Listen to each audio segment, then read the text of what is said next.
What is this? What if I were to tell you that one single business could take over an entire nation, poisoning a country's water supply with cancer-causing substances, destroying the nature and livelihood of millions, a business in control of a major nation's Guys, is there any talking there or not?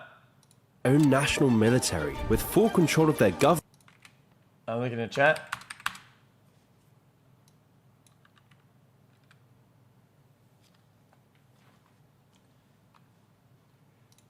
Using propaganda and killing protesters who get in their way. Well, this is what's been happening with Shell in Nigeria. Shell, a business who's owned by some of the biggest royal families in the world, has now quite literally colonized an entire country. They have developed a blueprint for companies around the world to take over nations. This is a story that has been covered up internationally. Propaganda runs deep, because if people knew the true extent of the story, there would be global outrage, and it's time we talked about it. So how could one single company take over an entire nation? Well, there's several steps you have to take. The initial and most obvious step when taking over a foreign nation is first deciding which one will be the target. The location needs to have untapped resources, whether it be people, minerals, or oil. If you can get all three, that's perfect. And it's even better if these are the things that the majority of the country's revenue comes from, whether it be solely bananas, diamonds, copper, or the most prolific of all, oil. Secondly, the company needs to be able to control the government. And although this can be done with force, it's much easier and more effective to secure influence over a country using money. That way no one notices and everyone wins. So which country fulfills this criteria? Where could Shell find a nation with untapped oil reserves and an easily bribable government and military? Well, it just so happened that there was a perfect country crossing off all these boxes on the checklist: Nigeria. So now it was time for step 2, making Nigerian officials completely dependent on Shell. So how do you get Nigerian officials dependent on a single business? Well, you have to control their main export, and in the case of Nigeria, this is oil. So the process was simple. One of the main ways that Shell would take control of Nigeria was by controlling the oil extraction infrastructure. To do this, Shell would tell the Nigerian government that we will develop your country, give you loads of jobs, give you tons of foreign investment if we're given permission to build the oil extraction infrastructure. And at first this seems like a great deal for the Nigerian government. Being a poor country in need of foreign direct investment, they want foreign companies to build up Nigeria's infrastructure, because if they do this, it means there's more investment in the country, there's more jobs, more prosperity, more tax, and the better the country develops. So having this big multinational company offer to develop better extraction methods for your main export does seem like a win-win. However, this didn't come without a price, because even though all the infrastructure would be on Nigerian land, Shell were the ones who would actually own and operate it,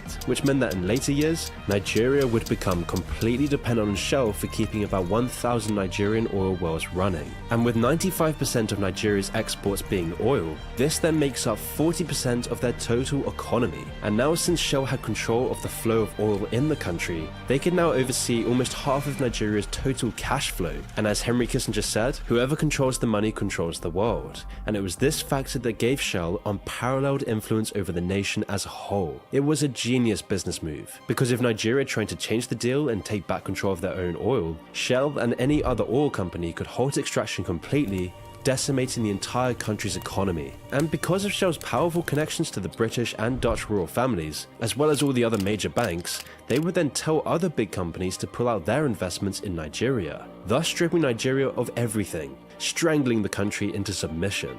Shell also controls the distribution network for the oil. So even if, by some miracle, Nigeria managed to gain control of the extraction process, they would still need Shell to export it out of the country. And this oil money doesn't just fuel Nigeria's economy, it also makes up over 65% of the Nigerian government's revenue, which means Shell is the Nigerian government's daddy. It's this reliance on Shell's infrastructure that really mirrors an abusive relationship, where the company can do whatever they want and the Nigerian government is powerless to stop them. If Shell ceased their oil extractions, it would push the economy into a deep recession, all while leaving the government penniless and unable to do anything. This problem would then quickly lead to civil unrest and revolt, a fact that the Nigerian government is very aware of. But then why is the Nigerian government so passive to Shell? Why did they even let this happen?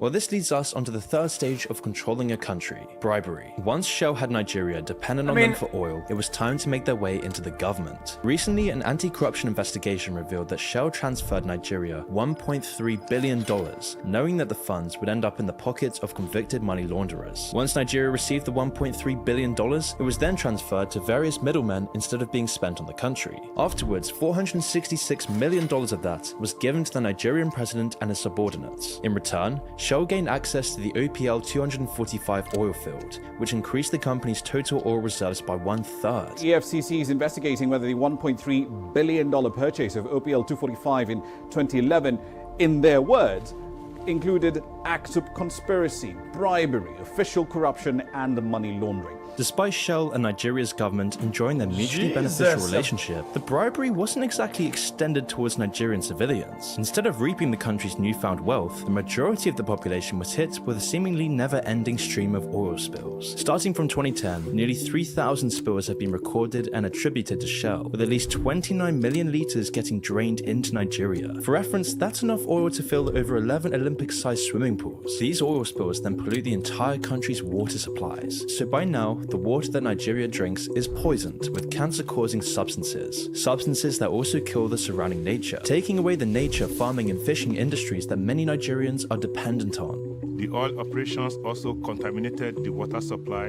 and agricultural land, killing wildlife and destroying economies that were based on subsistence farming and fishing. On Shell to give them money. As you can imagine, the local population wasn't all too happy with these constant oil spills, which leads us on to step 4 in taking over a country, controlling the civilians. While the Whoa! I asked, is there any tells? They made quick check or not?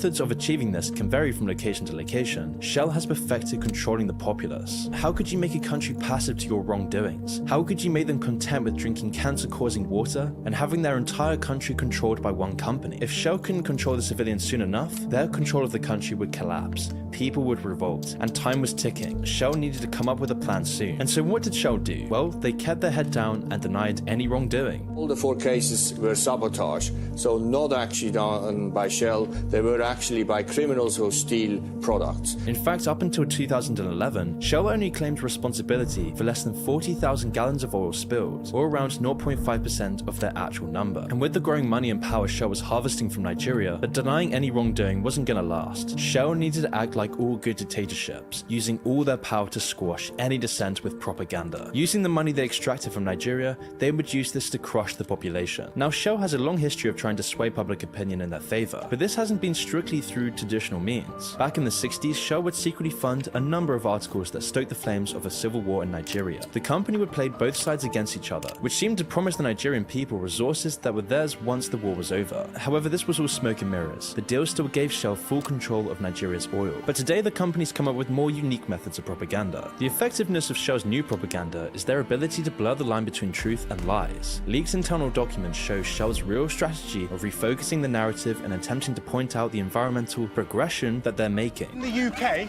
1.4 million households use 100% renewable electricity from Shell. The company's first target was charities and NGOs. Shell would separate groups between ones that would never support them and ones that might. Shell would then attempt to sway the middle-of-the-road NGOs by Wait. That was like Jubilee. never support them and ones that might. Shell would then attempt to sway the middle-of-the-road NGOs by attacking the aspects that criticize Shell, which basically means that if any organization shines a light on Shell's misdeeds, the company would simply counter that they are making green environmental changes, whilst also bribing charities and NGOs to turn a blind eye. Shell would then also focus on swaying international news organizations over to their side. To do this, they would use the same tactics they did with NGOs, but this time they would also overplay the significance of criminals drilling into oil pipes and causing spills. They would make these bogus claims. That's the fucking like Tate Strat. Oh yeah. Oh, I'm doing really bad with all this and this. I'm exploiting women like this. Yeah, but I donating the ones to this and I donated to this and I made some millionaires like. The 98% of oil spills was all because of Nigerian sabotage, blaming Nigerian radicals and criminals for the damage that Shell was really doing. This news misdirection strategy then takes away blame from Shell and instead. How is that rent-free? It's a good example. I only said that as an example because it's a good analogy.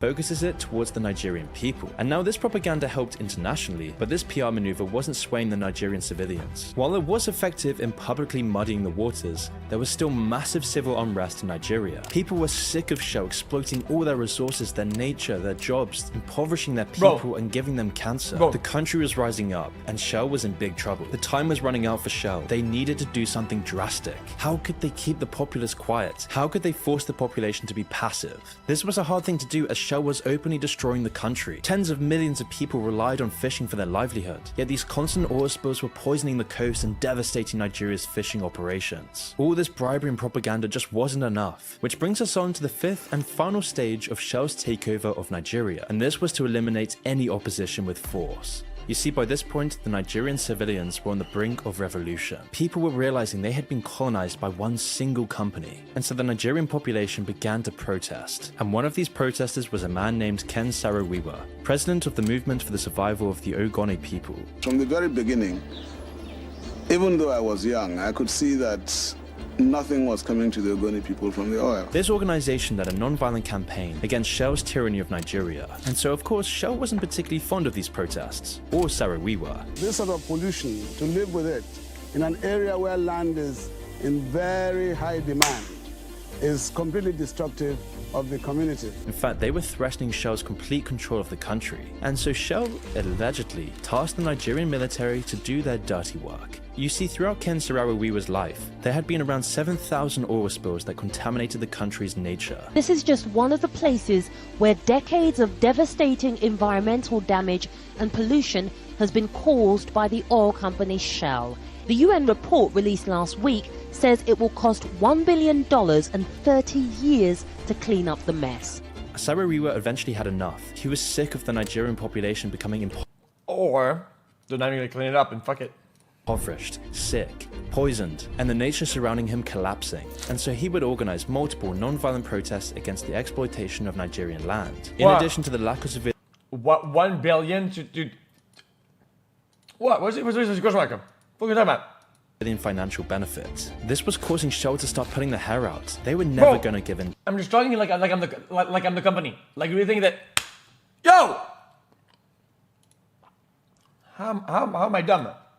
It was a simple comment. Like, what? Mosop's demands. And yet getting directly involved in crushing these protests would be bad for optics. Charities and NGOs could no longer support Shell if they started crushing dissent. The international community would shun Shell forever. Shell might even get a bad ESG score. So Shell had to get the middleman to do their dirty work. No and way! For Shell, the Nigerian military had no problem getting their hands dirty, as long as they were getting those juicy bribes. According to Amnesty International, the firm's executives encouraged a brutal crackdown to silence protesters in the Nigerian region of Ogoniland. And so after around 5 years of the protests, Shell finally turned. They finally had enough and ordered the arrest of Saro-Wiwa and 8 other tribal leaders. Despite the protests being peaceful, the men were charged with incitement to murder and were subsequently executed by the government. I said yesterday that I thought this was a fraudulent trial, a bad verdict, an unjust sentence, and it has now been followed by judicial murder. Everyone knew that Shell was responsible for this, and so the company agreed to fork over a relatively meager $9.6 million in an out-of-court settlement. After cutting off the head of these protests, life for normal Nigerian civilians hasn't really improved at all. In fact, this has just further cemented Shell's control of the entire country, which is why radical dissenters have begun taking matters into their own hands. Groups around Nigeria have started sabotaging pipelines in Nigeria, leading to even more spillage throughout the nation. This is inadvertently giving Shell more of an excuse to control the protests. Additionally, numerous oil company staff were kidnapped and held for... How's that Giga Chad? Dude, they lose like a 0.1%, 0.001% of their oil supply, and they're causing like literally billions of damage to the fucking land. Like, what? People are drinking that and they're getting cancer and shit. Ransom by a new militia called the Movement for the Emancipation. Giga Chad and poisons the entire population to remove fucking like 1 mil of revenue to Shell. Giga Chad. Like, what are you talking about? Emancipation of the Niger Delta. Although a ceasefire was called in 2009, this also didn't help matters either, as the Nigerian government would go on to announce an all-out oil war in the country. I don't need any source. The guy's piercing a hole in a fucking oil pipeline that leads directly to land, dumb fuck. Like, what? Shell and the Nigerian government against the impoverished, poisoned population. Because Shell is an almost monarchy in Nigeria, it's going to take an entire revolution to get them out of the country. And to do this, it's going to almost certainly require third-party intervention, since the government and military are entirely in Shell's pocket. and there's no sign of Shell slowing down anytime soon, as the military conflict regarding their oil operations in the Niger Delta is only getting worse. Violence is commonplace in the area, whether it be piracy, kidnappings, bombings, or other insurgency campaigns, all while Nigeria's resources are being poisoned by the day, with the population becoming more and more impoverished. All while the Western media praises Shell for their progressivism, helping the environment and helping stop climate change. I mean, Shell has literally taken— Oh my god, what was that? Let me see. With the population becoming more and more impoverished. All while the Western media praises Shell for their progressivism, helping the environment and helping stop climate change. I mean, Shell has literally taken over complete control of Nigeria, and yet there's still no real backlash in the West. So if you're a company planning on economically subverting a country, following in Shell's footsteps isn't a bad place to start. The music, yeah. Stories like these are always buried behind the surface Walter. because companies like Shell invest in established mainstream media news outlets, pressuring them to cover up these important topics. Because of this, independent media is more important than ever, which is why I want to tell you about one of my favorite media outlets, the Epoch Times. The Epoch Times delivers truthful news without the influence of any government, corporation, or political party, bringing you breaking US and world news on all your